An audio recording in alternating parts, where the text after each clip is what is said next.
And we're kicking off today with Liv Morgan, who has been out with an injury for some time, and fans hope to see her back in the ring soon, but in the meantime, she has a legal situation to take care of. According to publicly available arrest records, Morgan was taken into custody in Sumter County, Florida, following a traffic stop.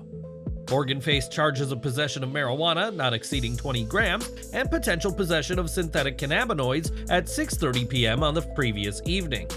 The arrest transpired after a sheriff's deputy saw Morgan's yellow Jeep crossing the delineation lines of a county road, and the young superstar did not spend a lot of time behind bars.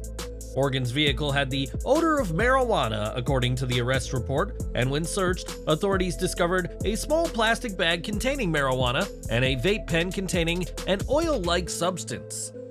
Testing confirmed that this was marijuana, and after being arrested, Morgan posted bail and was released last night at 10:04 p.m. WWE does have a substance policy, which in theory means there could be ramifications for her arrest, but that being said, THC isn't considered a violation that requires suspension. Instead, WWE has simply given talents a fine, often called the weed tax, but it was reported not too long ago that WWE hasn't even been fining talent for using marijuana anymore. A clause in your typical WWE contract, however, does state that Morgan could be subject to all sorts of punishments, including termination, as it states, "Any WWE talent who is arrested, convicted, or who admits to a violation of law relating to use, possession, purchase, sale, or distribution of drugs will be in material breach of his or her contract with WWE and subject to immediate dismissal." PW Insider reports that Morgan is scheduled to be arraigned on charges of possession of marijuana, not more than 20 grams, and possession of drugs, possibly synthetic cannabinoid, on February 12th of next year. Morgan will enter the Sumter County Courthouse in Florida at 9 a.m. and will be required to enter a plea of guilty or not guilty. In Florida, possession of drugs, possibly synthetic cannabinoid, is classified as a felony and can result in a maximum penalty of 1 year in jail, up to 1 year of probation, and a $1,000 fine. A conviction for possession triggers a 6-month driving license suspension, random drug testing, and the reimbursement of all fees associated with the sentence. We'll have to see how the court rules in this situation. We will have full coverage of Liv Morgan's case as more information is made known. This is certainly a concerning story for the former champion, and we're hoping for the best. Over to Smackdown as Roman Reigns returned last night and was immediately confronted by the next challenger to his undisputed WWE Universal Championship in Randy Orton. Orton recognized the growth in Reigns as a wrestler and a superstar, but vowed to take everything from him, just like Reigns of the Bloodline took 18 months of his career away from him. Orton threw down the challenge for a match at the Royal Rumble, which Reigns denied, and nearly ate an RKO for his trouble, and this was a suitable first showdown between the two in this feud. The verbal back and forth may not have matched the intense tone of the backstage between these two, but Orton will likely up the intensity on the road to the Royal Rumble. Randy will grow in intensity as he makes his way through the Bloodline, though we still doubt that he will be the one to dethrone the Tribal Chief next month. During the promo on SmackDown, Orton made it clear that he wants a shot at Reigns, but interestingly said he's coming for the WWE Championship. This line didn't go amiss by fans, who speculated that Orton may have revealed something inadvertently with this comment on SmackDown. What if WWE were to split the undisputed WWE Universal title, meaning there'd be the WWE title, Universal title, and Raw's World Heavyweight Championship? If WWE does split the title, it'd give another superstar the chance to be a world champion, and it would mean that SmackDown would have a world champion appear when Reigns is absent. Who knows? Perhaps 2024 will see Reigns continue as WWE Champion, CM Punk hold the Universal title, and Seth Rollins as World Heavyweight Champion as the 3 biggest names in WWE today. We should state that this is purely speculative, and there's not been any confirmation WWE has these plans, but what would you make of this idea? Let us know in the comments. Roman Reigns may have denied Randy Orton's request for a title match, but fans should still expect a showdown at the Rumble, and a major return on SmackDown will give Reigns more to deal with. Ever since Crown Jewel, LA Knight has made it clear he's not done with the Bloodline yet, and while Orton has said he doesn't want Knight's help, he got it during the main event. Knight took out Solo Sikoa, helping Orton get the win over Jimmy Uso, and after the main event, Reigns attacked Knight from behind, and chaos ensued. Amidst the chaos, AJ Styles made his return to WWE TV, hitting the phenomenal forearm, but he also turned heel by attacking LA Knight. This could be because after being taken out by the Bloodline on the September 22nd Smackdown, Styles' spot went to Knight, who teamed with John Cena at Fastlane before facing Reigns at Crown Jewel. Styles is back, and we could be looking at a four-way situation at the Royal Rumble, pitting Reigns, Knight, Orton, and Styles against each other in what would no doubt be a match worth watching. SmackDown also saw Kevin Owens face Austin Theory in the US Title Contenders Tournament, which was first announced a few weeks back by Logan Paul. After sustaining a hand injury last week, Owens entered the match with a wrist support glove, but despite the injury, the Canadian started strong with a headlock and cannonball off the apron. The bout showcased extraordinary maneuvers, including Theory's near fall after an Arabian Press Spanish Fly, which was met by Owens' Avalanche Fisherman's Buster. In the final moments of the bout, Theory focused on targeting Owens' injured arm, but Owens surprised him by striking with the cast, knocking Theory out and securing a crucial victory. What did you make of this match? Was Kevin Owens the right winner? Let us know down in the comments. In women's action, Mia Yim and Zelina Vega faced Asuka and Kairi Sane, and for the second week in a row, Bayley helped her Damage Control teammates get the win. A good back-and-forth match that reiterated the chemistry of the Kabuki Warriors, this also highlighted Vega and Yim more than expected, and was an effective continuation of the Damage Control story. There is still very real tension between the other members and Bayley, but the role model is doing her damnedest to prove herself to her teammates. NXT's Carmelo Hayes was selected to represent the Gold brand in the US Title Contenders Tournament, and on SmackDown he faced off with his old rival, Grayson Waller. Melo overcame damage to his knee, which was exploited by Waller to fight back, and got the win over the Australian with his nothing-but-net finisher. This was a great match that properly highlighted Hayes, and it's no wonder why many see him as a future top star and a world champion within the next 5 to 10 years. With that said, it was interesting to see Waller, a regular fixture on the main roster, beaten clean here, as he's better than that and arguably a bigger star than Hayes right now. Waller has enormous personality and athleticism, and preserving some of his credibility early into his WWE run could be the difference from him realizing his full potential and him not doing so. As for Hayes, he'll be back on SmackDown soon enough and will face Kevin Owens in the semifinals in what'll be an entertaining collision of two former NXT champions. It was on last week's SmackDown that Charlotte Flair faced Asuka, and during that match, Flair suffered an injury and was seen clutching her knee. This injury occurred off camera when Flair fell from the top turnbuckle and her knee bounced off the top rope, causing Flair's body to shift and land in a very painful way.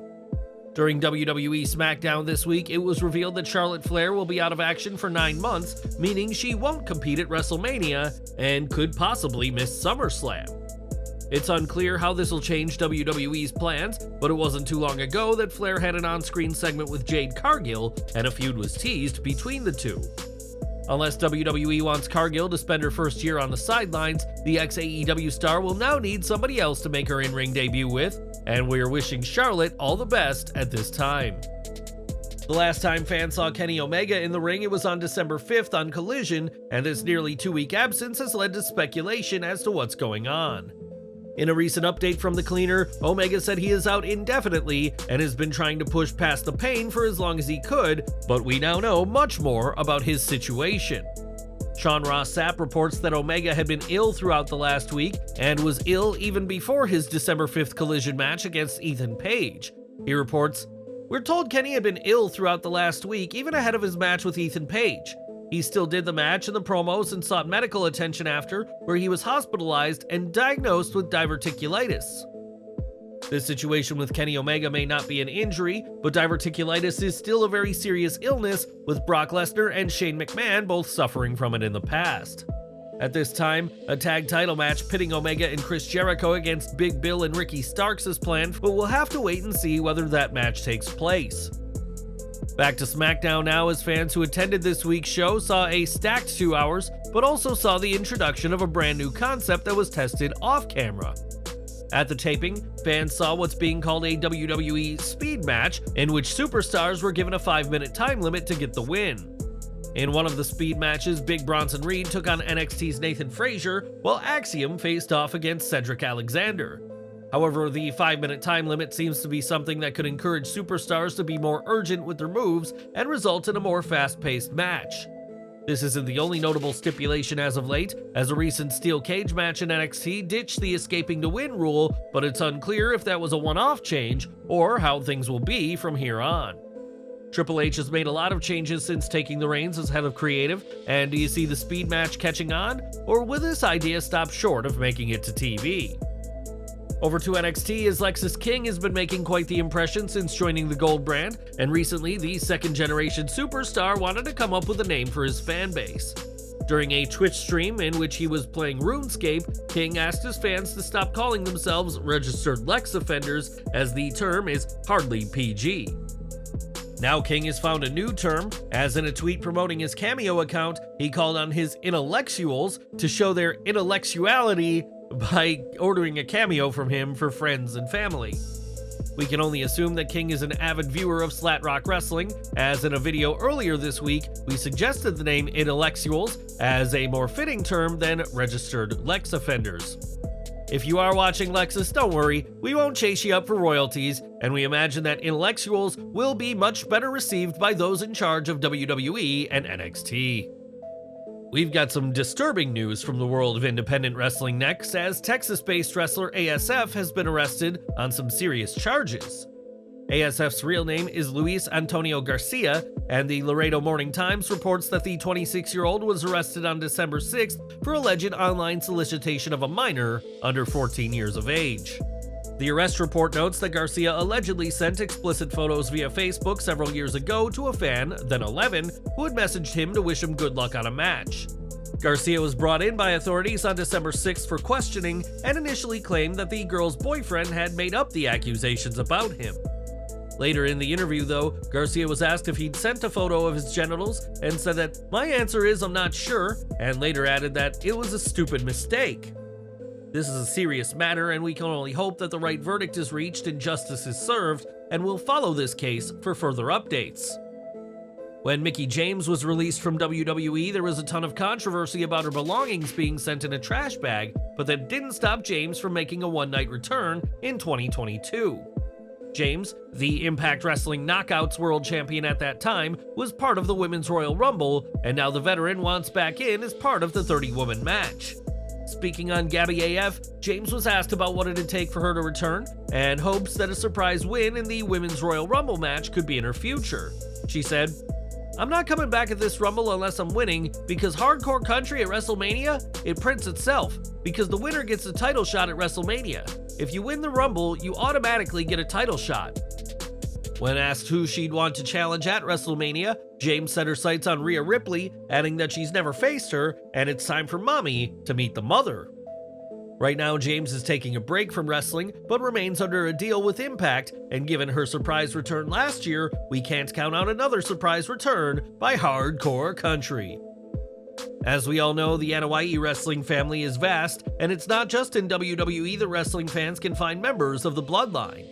Zilla Fatu, the son of Umaga, has been making his name in wrestling over the past year, and while fans hope to see him in WWE one day, he recently surfaced in WWE's chief rival.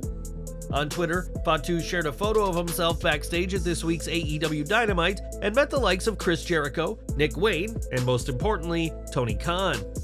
We can only imagine what Zilla and Khan said, and would you like to see Fatu be all elite, or should he join his family and the Bloodline in WWE? Let us know your thoughts in the comments. If you ask Dominik Mysterio, he is a hardened criminal who is still adjusting to life outside of prison, and recently the former North American champion found himself on the wrong side of security. This week, Mysterio and Rhea Ripley traveled to Australia to promote next February's Elimination Chamber event, but the journey down under wasn't easy for Dirty Dom. On Hit WA's Alan and Carly radio show, Ripley stated that Mysterio got singled out by Sydney Airport security, and Dom said that his mullet and tattoos made the guards suspicious and they searched his bags. When asked if security doubted his claim of being a wrestler, Mysterio said that is 100% the case, but said that the guards were quickly convinced when they saw Ripley with him. Mysterio was able to enter Australia, but only after a somewhat tense standoff in Sydney Airport, and we're sure he'll find a way to blame his ordeal on his Hall of Fame father. And we're ending with MJF, who in the past has teased leaving AEW and joining WWE, but that's not expected to happen anytime soon. It was recently reported that MJF has already signed a new deal with AEW, which is why the teases of leaving haven't happened on TV in some time, but could he still one day be a superstar? Speaking with Peter Rosenberg, Cody Rhodes was asked about MJF's potential WWE prospects and believes it's entirely possible that it could happen. He said, "One day you'll see MJF in WWE. I think one thing I'm really proud of him for is, for those who don't know, MJF was one of my recruits. Probably the one I'm most excited about just because of his potential, his personality, his overall professionalism is beaming. One thing I'm proud of him doing is, if you notice, he's put on a lot of muscle and he's put it on safely over the last year and a half. And when he does make that jump, and I don't know when that is if he makes the jump, but if he comes to WWE, he'll have to stand across from guys like Drew McIntyre. You have to stand across from guys like Omos or, gosh, Brock Lesnar." While some would say MJF would never leave AEW for WWE, remember we used to say the same about Cody Rhodes, and for years it was a given that CM Punk would never return to WWE. If the past 2 years have shown us anything, it's that to never say never in wrestling. And do you think MJF will make the jump one day? Let us know down in the comments.